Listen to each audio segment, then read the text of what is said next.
When you sit and you take your phone and you record the mother of your kids in the same house that your children are in, as she opens up a bottle and pours the contents into a cup.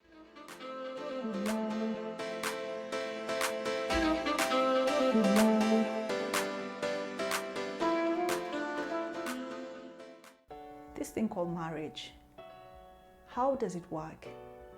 You meet someone, you're bubbly, you're full of yourself, you're looking for someone to love, and this person assures you and they promise you that they'll give you love and support and protection and everything in between. And somewhere along the way, you lose yourself. You find yourself struggling with issues of mental health, depression, and even suicide. I think it's about time we open the lid on the conversation about abuse and toxicity in marriage. My name is JF. This is Wellness by JF podcast, and I welcome each and every one of you to this episode. Go on ahead, grab your cup of chai, your bottle of water, whatever tickles your fancy. Join me as I muse about this thing called marriage and abusing it. I do not have any script that I'm working off, so I'm just going to share my thoughts about it. Marriage is supposed to be a safe space. It's supposed to be a place where you feel loved and encouraged and happy. And really, it's supposed to be like the feeling you get when you're at home. Coming off what happened with DJ brown skin, or I'm not sure, light skin. And this is a man who sat there and he recorded his wife as she took poison, watched his wife die, and watched his wife or his girlfriend or his baby mama, I'm not sure about that. He watched life leave her. And I know we've seen the conversations on social media. The country is literally divided into half. There's some people who think that the wife was toxic. I know I've had those kind of arguments. There are others who say that she was a narcissist and she had threatened suicide a number of times. And they're in the same school of thought that the DJ was recording for evidence, and that if he didn't have this in video footage, that he would have been crucified and he would have been arrested for her death, and it would have been termed a murder. My question is this: when you sit and you take your phone and you record the mother of your kids in the same house that your children are in, and you claim you're taking it for footage, for evidence, as she opens up a bottle and pours the contents into a cup, you know full well that it is poisonous. But you sit there, you gaslight her with certain comments and words. What is your expectation? Don't you think that you failed this woman? How do you sleep at night? And unfortunately, this is the tone in some of our marriages, in the society as we know it today. Abuse and toxicity has no place in marriages. It's believed that marriages start on a tone of love and support and just being there for each other. So where does it turn? Where does it turn? Where does it change? Where now this is your enemy? These are conversations that I want us to have, and these are thoughts that I want us to have. It's not only for married people, but it's for everybody in a relationship. What is it that you bring to the table, that you bring to your home? For me, I am firmly stating categorically that DJ brown skin or light skin, forgotten his name, let his wife down. That was your wife. You should have supported her. You should have listened to her. When you look at the body language of Sharon in that video, that was a cry for help. Even the actual act of throwing that cup to him was not at all aggressive. It was more of her just saying, okay, I've finally done it. You've pushed me so hard. You've made my life miserable. I'm struggling with depression and self-doubt and all of the other things. And I've finally done it. And I'm finally going to be out of your life. It's such a sad situation. But I know many married women across the country and across the world, they know full well how Sharon felt in that moment. There is no mom alive who leaves their kids willingly. So what is this abuse? What is this toxicity? It shows up in different ways. It can show up in the lack of support for your spouse. So whenever you try to do something, your spouse always puts you down.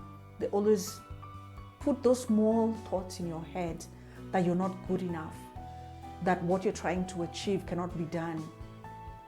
You try small things. It can come up in very small things, like you can try one type of business.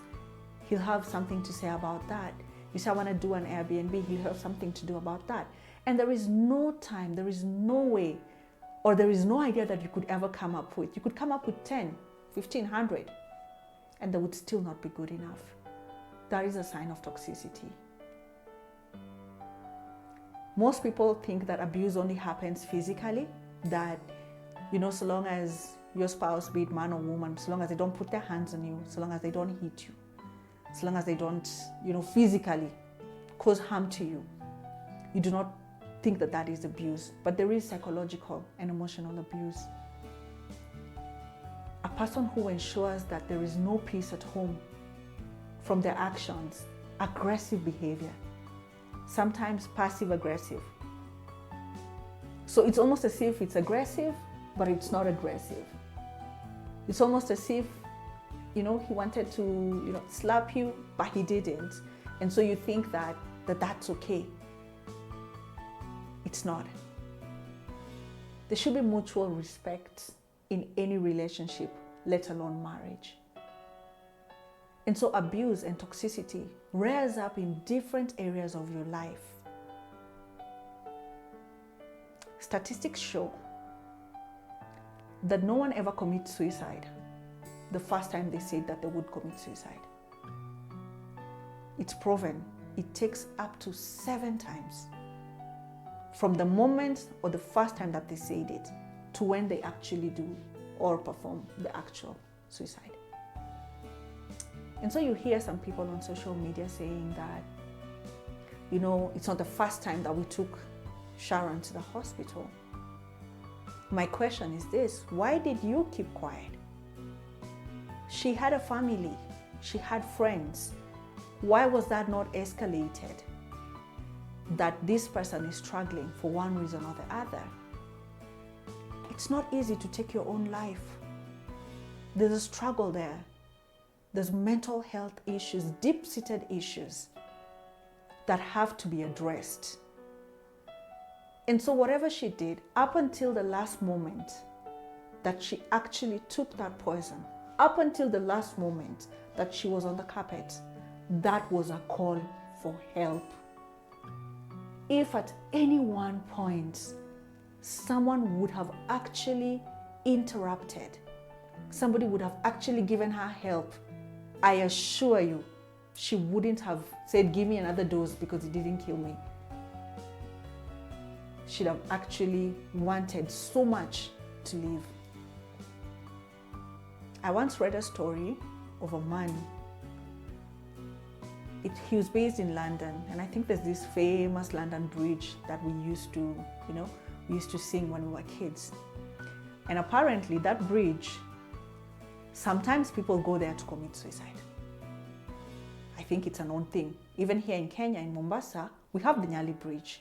And I do remember that during my years when I used to practice in medicine, we used to get a lot of cases, at least one or two cases every week of somebody who jumped off the bridge. So this man in London, he had gone through such a hard time, and he decided that he wanted to end his life. And he went to the bridge, as he had seen many people go on the bridge, and then he stood there. This is a true story. He stood there and he jumped. But by God's grace, the coastal guard, the boat was just passing near the bridge. And so they were able to rescue this man, and they were able to rescue his life. When he recovered, there's something he said that stood out to me. He said that all along, coming from his home, speaking to his kids, his parents, he knew that he wanted to end it all. And he was so sure that that's what he wanted to do. But the moment his feet left the bridge, there was instant regret. And so nowadays, he's an ambassador speaking against suicide and educating people about mental health.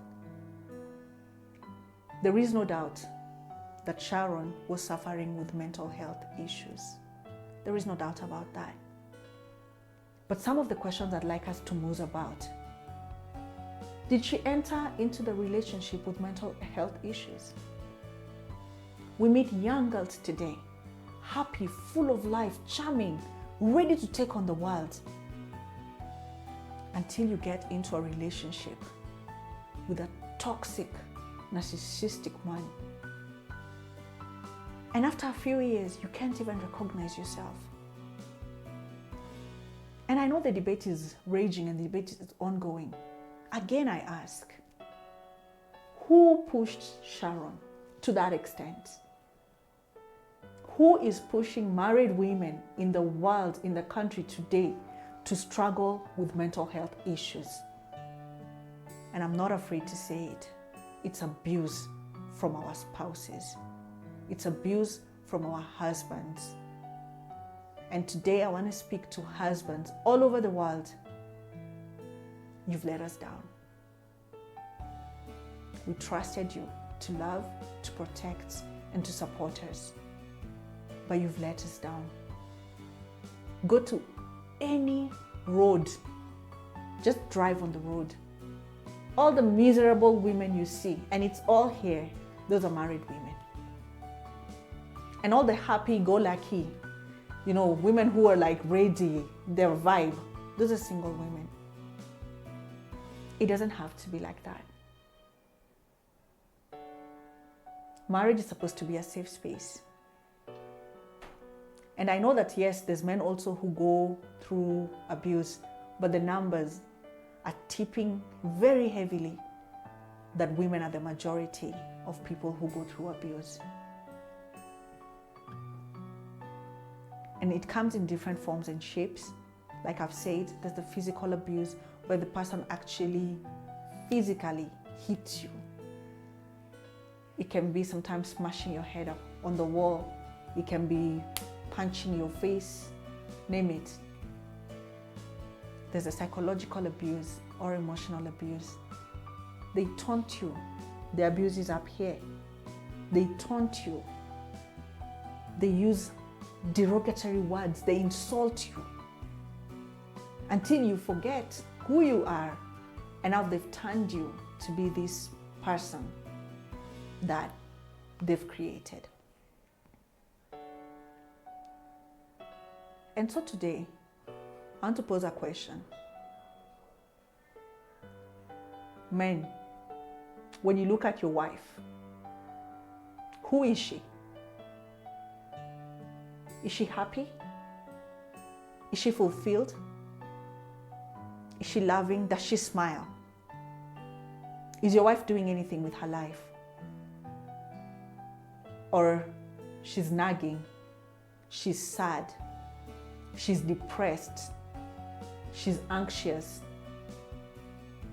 and any other thing in between? The answer is this: You want to know who a man is? Look at his wife. His wife is a true representation of who the man is. I don't care what you want to say. You can put makeup and you can put your nice clothes.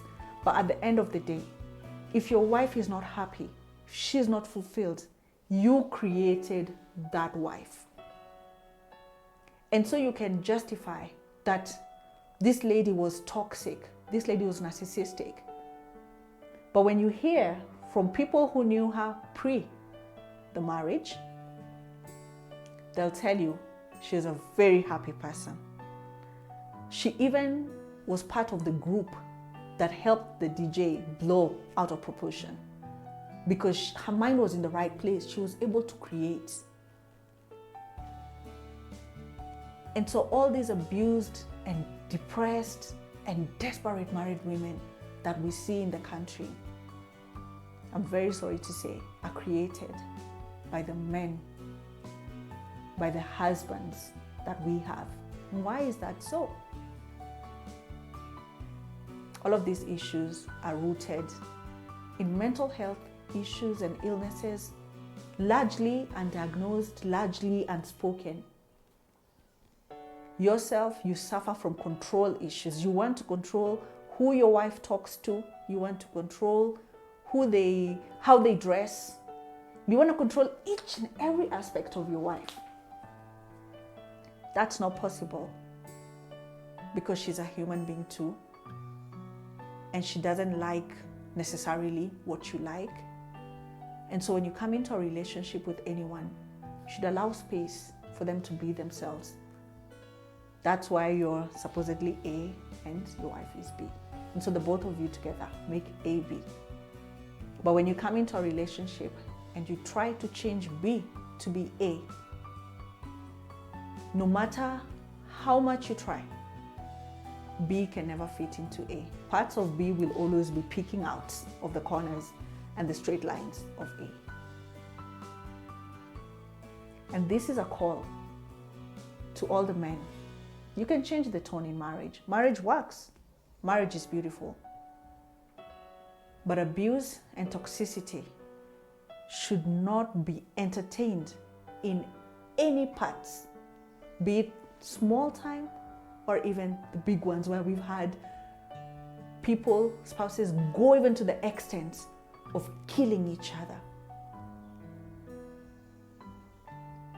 The long and short of this is that it's about time we speak openly about mental health issues, about abuse in marriage, about toxicity in marriage. Life as we know it is difficult. And we try and we want that whenever we go home to our person, they embrace you with open arms and they make life better and more beautiful for you. But if you find that you're actually going home, you're not happy, you're sad, you're miserable, it's about time you rethink that. And now for the women. I know we can sit and act like so long as you're married, you've gotten like an extra crown on your head, invisible. And you can take each and everything that is thrown to you. That's a narrative that has to change. That's a narrative that has to stop. You should be so secure in yourself that you know, I can't accept this and this and this and that in the context of marriage. I can't accept to be disrespected. I can't accept someone who speaks down to me. I can't accept somebody who disrespects my kids or makes my kids to be in a certain way. We have to interrupt the pattern. You're an adult, so when it's not working, you know that it's not working. And I had an interesting conversation this morning that totally, changed my mindset. The conversation was around mental health abusive marriages and, toxicity. And this lady let me know that so long as you're secure and you're solid yourself, so long as you can face your fear, the fear of the unknown, the fear of walking out, the fear of being a single mother, the fear of judgment from society, what will people say? So long as you can face that, you can come out of any relationship or marriage that does not work for you. And I know Christians will come and tell you, I am a Christian too. But I'm saying majority of the Christians will say, God hates divorce.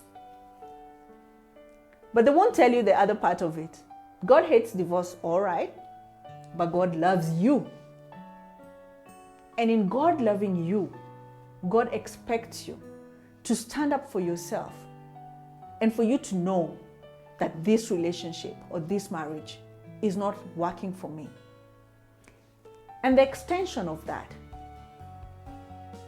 is that you'll notice your children will suffer and will struggle with mental health issues because of things that you allowed them to go through when they were kids. The conversation I had this morning put that into great perspective, because you could see a repeat of patterns from what our parents did and from some of the choices you're making today. The lady openly told me that she had to take a tough stance. No matter she didn't know how or where food would come from, or school or school fees or money, but she knew what she had gone through in her childhood. She doesn't want her children to go through. In all honesty, I also have a small fear sometimes. What would happen to my kids if I left? I know those are conversations I've had with myself. But this lady really encouraged me this morning. And I'd like to encourage each and everyone. Every woman out there, if you're in a marriage, you do not have to go to the extent that Sharon did. You don't have to take your life. There's actually life after marriage. And what we have to do is almost like shake it off. Shake off all expectations. Shake off, sometimes you have to shut down all of the voices talking into your ear and do what is best for you. Because what is best for you is going to translate to what is best for your children. This lady let me know that her relationship with her parents was strained. Part of it is still strained because of some of the things she had to undergo. It's not fair for our children. We have to be strong mentally. We have to open up ourselves to seek therapy. We have to talk about it. We have to open up the conversation about certain wrongs that are going on as if they're okay. Sometimes it might seem like the only way out of a toxic marriage is out. If that is the case, then out is the only option. But sometimes, if both partners are willing, you can work on it, you can effect change, and I dare say, your marriage can survive. Marriage is not the end of life or the beginning of life, if you ask me. But we should have marriages, happy marriages. Even the good book tells us the different roles that a man should play and that a woman should play. So we should have marriages in that context. I've been your host, JF. This is Wellness by JF podcast. Thank you for tuning in. Remember to like, share, and subscribe, and give us your feedback on this episode. See you on the next one.